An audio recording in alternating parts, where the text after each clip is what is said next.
এনেকৈ বস্তুটো ভাঙিব লাগে, ভাঙি পেলাই এনেকৈ দিলেই হ'ল আৰু ফেন ওলাই আহিব মানে। কেঁচা পকিলেতো আৰু বেছি আৰু পকিলে আৰু ওলাব, ইয়াত ফেন ওলাই যায়, চাবোনৰ নিচিনা ফেন ওলাব ইয়াত। মাজতো এটা গুটি থাকে নেকি? মাজতো এটা গুটি থাকে, সেইটো গুটিৰ পৰাই পুলি হয়। হ'ব আৰু অকণ ফেন হ'লেই ন। এয়া ফেন ওলালে, এনেকৈ মোহাৰিব লাগে। এইটো চাবোন চেম্পুৱে কি হাৱা পাব ইয়াত। এই দুটা গুটি, কেঁচা গুটি দুটা এনেকৈ কেঁচা গুটি দিওঁতেই সেয়া হৈছে।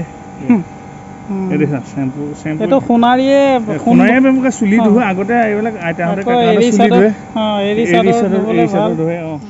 বন্ধুসকল, এইজোপাই হ'ল মণিছালৰ গছ, ঠাইভেদে ইয়াক হাইঠা গছ বুলিও কয়। ইয়াক ৰিঠা বুলি কোৱা হয়। কাঠটো যথেষ্ট টান হয় আৰু ইয়াৰ গুটিৰে সোণাৰীয়ে সোণৰূপৰ গহনা চাফা কৰে। এৰী চাদৰ, পাট মুগা কাপোৰ পৰিষ্কাৰ কৰিব পৰা যায়।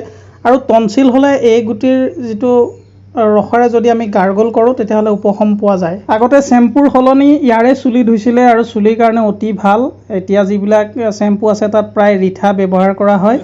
কোনো কেমিকেল নাই, সাংঘাতিক বস্তু। এইটোৱেই হ'ল ৰিঠা। এইটো এতিয়া ৰিঠা বুলি ক'লে কিমান বিখ্যাত। ইয়াৰ পুলি আছে, আপোনালোকক দৰকাৰ হ'লে আমাক জনাব, আমি পুলি দিবলৈ চেষ্টা কৰিম।